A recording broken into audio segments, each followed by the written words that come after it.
గంజాయి డ్రగ్స్ మాదక ద్రవ్యాలు అనేది విచ్చలవిడిగా అయిపోయింది. పిల్లలు వాటిని సేవించి ఏమవుతుందంటే యాక్సిడెంట్లో చనిపోవడం కానీ, లేకపోతే మర్డర్లు, మానభంగాలు, దోపిడీ, దొంగతనాలు చేసి వాళ్ళ జీవితాన్ని నాశనం చేసుకుంటున్నారు. కాబట్టి దయచేసి ప్రతి ఒక్కరూ ఈ గంజాయి అమ్మినా కానీ, గంజాయి సేవించినా కానీ, గంజాయి ఎవరి దగ్గర ఉన్నట్టుగా తెలిసినా కానీ మనం ఏం చేయాలంటే దయచేసి ఖచ్చితంగా పోలీస్ స్టేషన్లో ఫిర్యాదు చేసి పోలీస్ స్టేషన్లో కంప్లైంట్ ఇచ్చి మన పిల్లల భవిష్యత్తును మనమే కాపాడుకోవాలి. ఎందుకంటే వాళ్ళు గొప్పగా బాగుండాలని చెప్పి ఇదేంటంటే సిటీలో ఎక్కడో చదువుకోవడానికి వెళ్ళిన పిల్లలు ఎక్కడో అలవాటు చేసుకొని వచ్చి ఇక్కడ పిల్లలకు అది అలవాటు చేయడం వల్ల ఏమైందంటే దానికి ఒక్కసారి అలవాటు అయితే జీవితం మొత్తం నాశనం అయిపోతుంది. అది లేకుండా జీవితం సాగదు. వాళ్ళు ఒక్కసారి దానికి అలవాటు పడ్డారనుకోండి, పిచ్చి పిచ్చిగా వేయడం, ఆ బండ్ల మీద స్పీడ్గా వెళ్ళిపోవడం, ఆకలి మందగించడం, మాట తీరు అనేది వేరే ఉంటుంది, వాళ్ళ ప్రవర్తన వేరే ఉంటుంది.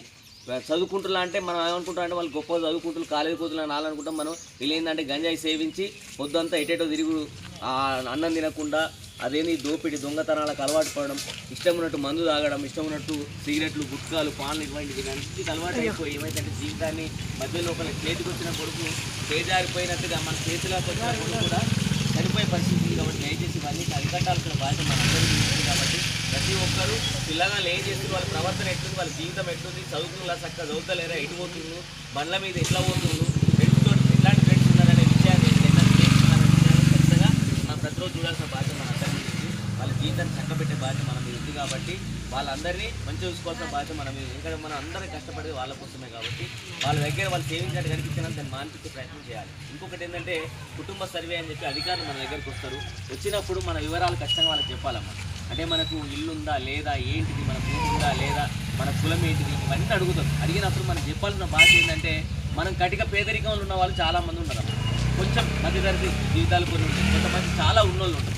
ఇవన్నీ చెప్పడం వల్ల ఏమైందంటే ప్రభుత్వం నుంచి వచ్చే లబ్ధి ఏదైతుందో మనకు ప్రభుత్వం చెందాల్సినవి చెందాయమ్మ.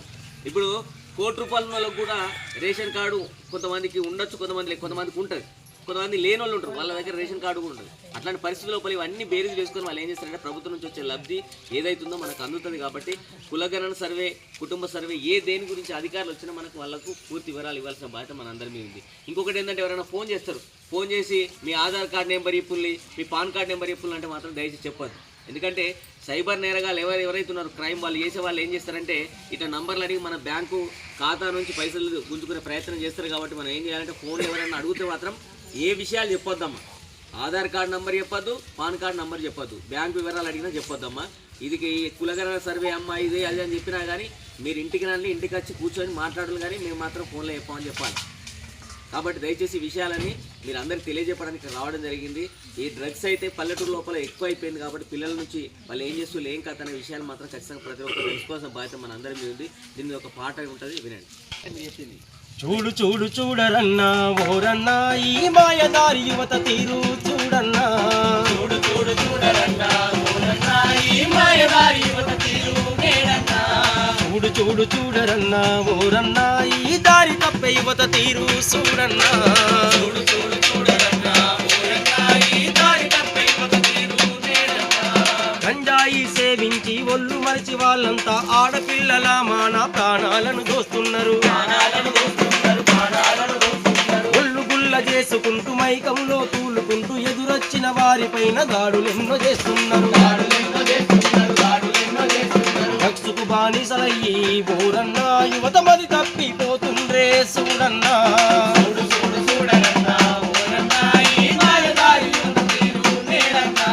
తంబాకు గుట్కాలు, కింగు సైజు సిగరెట్లు, రంగు రంగు విస్కీలు, బీరు బ్రాందీలతోని ఆడమగా తేడలేక డ్రగ్స్ కు అలవాటయ్యి గల్లు బాయి ఫ్రెండ్ అంటూ షికాలెన్నో చేస్తున్నారు. జల్సాలకు మరిగి వాళ్ళు ఓరన్నా యువత పెడదారి దొక్కుతుండ్రే చూడన్నా. చక్కగా లేక వ్యసనాలకు బానిసయ్యి వైకు రైడింగులంటూ యాక్సిడెంట్ చేసుకుని చావు బతుకుల మధ్య కొట్టు మిట్టారుతుండు, తావలేక బతకలేక ఆసుపత్రి పాలాయే. నూరేళ్ళ నిండు బతుకు ఓరన్నా యువత కాటికెళ్ళి ఓవట్టే చూడన్నా.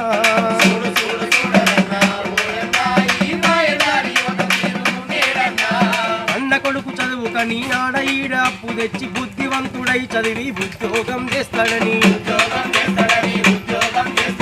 అన్న తల్లిదండ్రులకు మంచి పేరు ఇస్తాడని ఉన్నదంతా ఊడ్చిపెట్టి ఇల్లు కుల్ల చేసి పెడితే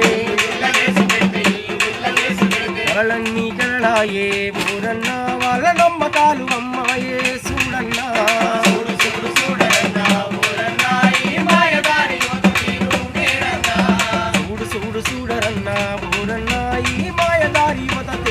చూడన్నా